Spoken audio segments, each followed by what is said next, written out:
Alors, Wonder Man, la dernière série Marvel Disney+, en date, une série qui, en vrai, n'était pas spécialement attendue par grand monde, hein. Moi-même, j'en avais parlé déjà sur cette chaîne pour dire que bon, je m'en battais un petit peu les couilles et la bande-annonce m'avait pas emballé.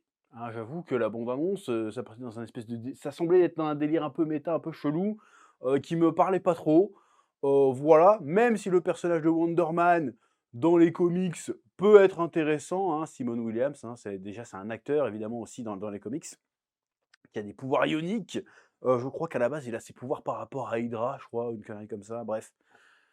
Et force est de constater que j'ai pu regarder avec un peu de retard ces 8 épisodes et franchement la série est une très bonne surprise. Alors on n'est pas sur un banger indépassable évidemment, mais vu les boosts qu'on a eu avec Marvel Disney+ ces dernières années, franchement, on est dans le haut du panier, hein, pour de vrai, hein, doit être dans le top 3 des meilleures séries en vrai. Voilà, je me demande pas si je me demande si je l'ai pas un peu plus apprécié que Daredevil Born Again. Que Daredevil Born Again, bon, il y avait des trucs qui faisaient plaisir, mais globalement, c'était pas fou. Or que Wonder Man, c'est pas mal. Pourquoi c'était pas mal? Alors déjà parce qu'il y a pas ce, il y a pas ce problème un peu de continuité, de comment ça s'insère dans le MCU. Heu, c'est presque un peu indépendant. Alors évidemment, il y a le personnage de Trevor Slattery, hein, l'ancien mandarin, hein, pour ceux qui ont vu Iron Man 3.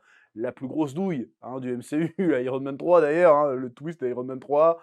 Il y en a qui disent que c'est du génie, moi je dis c'est du caca. Bref, donc il y a énormément de liens avec l'histoire de ce personnage-là, évidemment, même si toute la période Shang-Chi, parce qu'il apparaît dans Shang-Chi, pour ceux qui ont vu Shang-Chi, n'est pas évoquée. Mais bon, bref, en tout cas, on a les liens avec Iron Man, mais à part ça, tu sens que c'est une histoire un petit peu isolée au sein du MCU. Là, il y a pas de Avenger, il y a pas d'Avengers, il y a pas de Thanos, il y a pas de machin. C'est l'histoire de 2 acteurs, hein, donc Trevor Slattery et Simon Williams, qui essayent de s'aider, de s'entraider pour, vivre de leur passion et réaliser leurs rêves. Donc voilà, c'est une histoire assez simple, un peu intimiste dans l'univers du MCU et c'est plutôt bien mené. On s'encombre pas d'une mythologie, compliquée ou quoi que ce soit, de caméos ou quoi que ce soit. Bon, il y a des caméos, mais les caméos, c'est plus des caméos hollywoodiens plutôt que des caméos Marvel.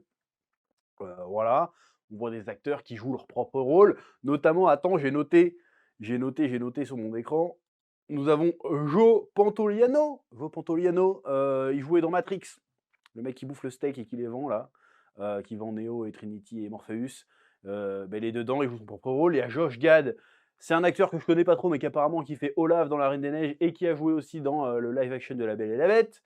Voilà, ce genre de caméo là. Donc en vrai, c'est pas tellement une histoire de super-héros, c'est vraiment un truc assez à part dans le MCU. C'est l'histoire d'un mec, Simon Williams, qui s'avère avoir des super-pouvoirs. On sait pas comment il les a eus, en fait. J'imagine qu'on aura l'explication à un moment donné qu'il s'agit en réalité d'un mutant, très certainement, parce qu'à aucun moment on fait mention de l'origine de ses super-pouvoirs et apparemment tout le monde a l'air de s'en foutre. Donc ils vont dire: «Bon, bah, c'est pas plus mal, on va admettre que c'est un mutant, il a des pouvoirs et puis c'est marre, pourquoi pas?» Et donc son objectif, c'est de devenir acteur. Il rêve de devenir acteur, sauf qu'en fait, le gars, il perce pas. Il perce pas, pourquoi? Parce que c'est un trou de balle, en fait, hein, j'ai eu peur au premier épisode, hein, quand je le vois arriver sur le plateau, il doit jouer un archéologue pourri, dans une série B à la con et le gars, il a préparé son rôle à fond et tout, genre: «Oui, mais alors, il devrait plutôt lire ce livre-là. Non, mais je ne pense pas que mon personnage lirait ce livre. Je ne pense pas qu'il parlerait comme ça, là, là, là». Le gars, il a 2 répliques, il fait perdre du temps à tout le monde. Au bout d'un moment, l'équipe a fait: «Oh finalement, le showrunner a appelé, il a enlevé ton personnage. Vas-y casse-toi, tu me casses les couilles». Voilà, ouais, j'ai cru que toute la série allait être sur ce ton-là. J'ai eu très, très peur parce que le personnage de Simon Williams est quand même, certains moments, très, très antipathique. D'ailleurs, c'est ça son principal problème, c'est que même sa famille peut pas le blairer, c'est un connard, vraiment. Il se prend pas pour de la merde. C'est terrible. Des fois, j'ai eu envie de rentrer le truc, lui mettre une patate. Il est très énervant. Il y a des moments où il parle que de lui et tout, j'ai envie d'accélérer l'épisode. Tellement il me met mal à l'aise. Il m'énerve. J'ai envie de dire: «Ta gueule». Voilà, bref. Mais la série surprend quand même parce que finalement, on finit quand même par s'attacher à lui, surtout à son duo un peu insolite qu'il forme avec Trevor Slattery, donc qui est le mandarin. Alors lui, il est là pourquoi? Lui, à la base, il revient à Hollywood aussi après, 13 ans, je crois qu'il était en dehors des États-Unis, hein, parce qu'il a passé ceux qui ont vu le court-métrage, il est disponible sur Disney+, il me semble, un Hail to the King. C'est un espèce de petit court-métrage, parce qu'à un moment, il y a Marvel qui faisait des petits courts-métrages Il y en avait qui est autour de Coulson et il y en a un qui est autour de, du mandarin justement qui est en prison, qui se fait à la fin de ce court métrage kidnappé par le vrai mandarin de Shang-Chi, d'ailleurs. Voilà. Donc il a disparu pendant 13 ans, il revient à Hollywood parce qu'il veut reprendre sa carrière d'acteur. Boum, il se fait péter par le Damage Control, qui a un peu, remplacé le Shield, hein, dans l'univers, Marvel, si j'ai bien compris. Donc il se fait choper par le Damage Control, il fait: «Dis donc, toi, tu es sorti de prison avant l'heure, du coup, bon, on va te remettre en prison, sauf si tu acceptes de faire une mission pour nous». Et sa mission, c'est d'infiltrer le milieu d'Hollywood, de se rapprocher de Simone Williams d'une manière ou d'une autre et d'enquêter sur lui pour voir s'il a réellement des pouvoirs et s'il représente une menace. Parce que le Damage Control, en fait, ils se sont fait chier à investir dans une giga prison, méga technologique et tout pour mettre les super vilains, hein. C'est là où était enfermé l'Abomination dans She-Hulk. Et il s'avère que la prison coûte super cher et qu'elle est à moitié vide. Du coup, le gouvernement est en train de couper les budgets et du coup, le patron a fait: «Bon, vous me trouvez des mutants ou enfin, ou des mecs à pouvoir à enfermer parce que sinon on va fermer les boutiques». Voilà, donc le gars est zélé, il veut choper Simon Williams parce qu'il est soupçonné d'avoir des super pouvoirs, parce qu'il a eu plusieurs accidents où quand il en fait, il se contrôle pas, il fait exploser des trucs.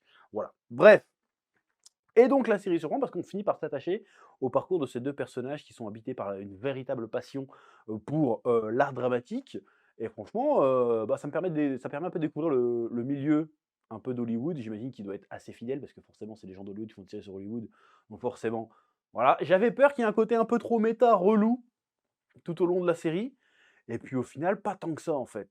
J'ai pas eu l'impression, qu'on essayait de se foutre de la gueule de Marvel, de genre on est self-aware, truc comme ça. J'ai l'impression qu'on n'était pas là-dessus.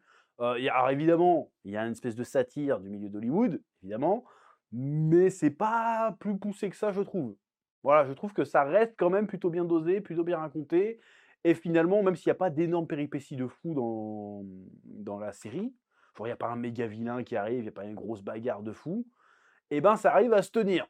Disons que ça suit pas le cahier des charges habituel des séries Marvel Disney+, avec, le grand vilain à battre, les caméos, les machins, les bijoux chouettes. Là, non, ça fait son propre truc, ça le fait bien, ça le fait à fond et franchement, c'est plutôt cool. J'ai bien rigolé plusieurs fois, j'ai bien aimé les clins d'œil quand il y en avait, donc c'était pas spécialement lourd, tout ça. J'ai bien aimé comment ça finit quand même d'une manière assez inattendue. Voilà, franchement, bien trouvé, ce Wonder Man. Alors maintenant, la question que je me pose, c'est comment est-ce qu'il va revenir ce personnage-là? Est-ce qu'ils vont en faire quelque chose de ce personnage-là? Parce que certes, on apprend à la fin qu'il est très puissant, très fort de chez balèze avec plein de pouvoirs et tout, mais est-ce que ça veut dire que hop, ça y est, ça devient un super héros? Ou est-ce que c'est juste un mec à pouvoir? Voilà, je suis très curieux de voir comment ils vont le réintroduire ce personnage, par la suite. Sachant que bon, dans la série Marvel, on a déjà vu des personnages qu'on reverra sans doute plus jamais, hein, le personnage de Echo, à mon avis, on le reverra plus jamais. Apparemment chez Hulk, c'est pas prévu non plus. J'ai envie de dire, c'est pas plus mal. Vu comment c'était nul, a priori, c'est pas plus mal. Iron Fist, a priori, on n'est pas prêt de le revoir. Bon, il était pas sur Disney+ Iron Fist, mais quand même. Quoique, faut jamais dire jamais, hein, on l'a vu la semaine dernière, ils ont fait revenir, Jessica Jones dans Daredevil, donc je veux dire, pourquoi pas? Alors il y a eu des très bons épisodes, hein, il y a un épisode tout particulièrement qui a retenu mon attention, c'est l'épisode sur le personnage de Doorman plutôt, qui est très, très cool et qui pour le coup, faisait vraiment très one shot de comics. Alors c'est un personnage que je connais pas dans les comics, hein, qui m'évoque rien, mais c'est un personnage qui a le pouvoir d'ouvrir des portes, de voyage entre les dimensions, je sais pas quoi, voilà, il peut faire passer des gens, téléporter des gens en les faisant passer dans lui et pareil, lui, il peut se téléporter, voilà, bref. Et ce per c'est cet épisode-là est vraiment très, très cool. Voilà, je trouve que c'est le meilleur épisode de la série qui ne concerne pas directement les personnages d'ailleurs, hein, c'est presque un filler, mais qui est important pour expliquer un peu le danger qui pèse un peu sur Simone Williams. Parce qu'en fait, maintenant, à cause de ce qui est arrivé à Doorman, les personnes qui ont des super pouvoirs n'ont pas le droit de faire partie du milieu d'Hollywood. Voilà. Parce qu'il s'est passé des accidents à cause de ses pouvoirs. Voilà, ils n'avaient pas d'effets spéciaux. Ils disaient, vas-y, on va utiliser tes pouvoirs. Le pouvoir a déconné, évidemment. Voilà. Donc, franchement, c'était une série qui était bien menée, qui était bien réalisée. Il y a des vrais moments d'acting très très cool. Vraiment, même en français, j'ai regardé en VF, hein, parce que voilà. Il y a des moments d'acting vraiment très très cool. Il y a une espèce d'alchimie entre les deux acteurs principaux, Ben Kingsley et Yahya Abdul Mateen II. Je vais l'appeler Yaya. hein. J'aime bien cet acteur, il a une bonne gueule, hein, il est beau gosse et tout, c'est con qu'il a pas encore eu de vrai rôle marquant, je trouve. Alors il a joué dans, Watchmen, Docteur Manhattan. Malheureusement, c'était pas une si bonne série que ça a pas marqué les esprits, hein. Il a joué dans Aquaman, pareil, ça a pas marqué les esprits et il a joué dans quoi d'autre? Je sais plus, je sais qu'il a joué dans d'autres choses, évidemment, hein, qu'il a joué dans d'autres choses, mais je sais plus dans quoi je l'avais vu d'autre, cet acteur, mais c'est pas grave. Je trouve qu'il est stylé, et que son costume de Wonder Man est stylé. Il a des pouvoirs stylés en plus, ça pourrait être pas si mal de le revoir, vraiment. Donc voilà, donc moi j'ai été agréablement surpris par cette série. Le jeu d'acteur est cool, le scénario est cool, c'est original pour du Marvel, ça tape juste, c'est jamais trop cringe ou raté. Franchement, c'est une des séries les plus réussies pour moi. Voilà. Je sais même pas si je devrais faire un top, c'est quoi les séries les mieux réussies, du DCU? Faudrait que je me pose pour y réfléchir, mais vraiment très, très bonne surprise. J'ai été mauvaise langue en disant que personne n'en aurait rien à foutre. Bon, je sais pas si ça a un succès, en termes de vues, hein, en termes de stats, je ne sais pas si c'est un succès, mais en termes de critique, en tout cas, c'est plutôt un succès, que ce soit de la part du public ou de la part de la critique, presse. C'est une série qui a, surpris beaucoup de monde dans le bon sens du terme et ça fait longtemps que Marvel n'avait pas surpris, en tout cas en termes de série TV, n'avait pas surpris son monde, dans le bon sens du terme. Voilà, donc si toutes les séries Marvel peuvent être, peut-être pas dans ce ton-là, mais de ce niveau-là, on mangerait très bien. Voilà, donc franchement une vraie réussite ce Wonder Man. Je suis content, hein, c'est rare que ça arrive, mais que je doute d'un truc et que j'ai eu tort de douter d'un truc, hein, vous pourrez regarder le track record de cette chaîne. Souvent je dis: «J'espère que je me trompe et que ça va être bien». Je me trompe pas. Là j'ai dit: «J'espère que je me trompe et que ça va être bien». Je me suis trompé et c'était bien. Alors, j'ai envie de dire, tant mieux. Franchement donc Wonder Man, si vous ne l'avez pas encore vu, alors je vais pas trop spoiler de trucs dans cette review. Si vous ne l'avez pas vu, je vous la conseille vraiment parce que franchement elle est cool. Il y a un bon rythme, ça se binge watch bien.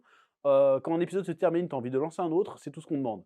Voilà, donc j'espère que s'il n'y a pas de saison 2, j'espère au moins qu'on retrouvera le personnage à un moment donné parce que, franchement, il a du potentiel. Peut-être pas en tant que super-héros héroïque, mais en tant que personnage un peu à part, qui fait son trou et qui est attachant, ça peut marcher. Voilà, j'aime bien le délire. Oui. Je vous laisse le soin de me dire ce que vous en pensez dans les commentaires, bien sûr, comme d'habitude. Oui.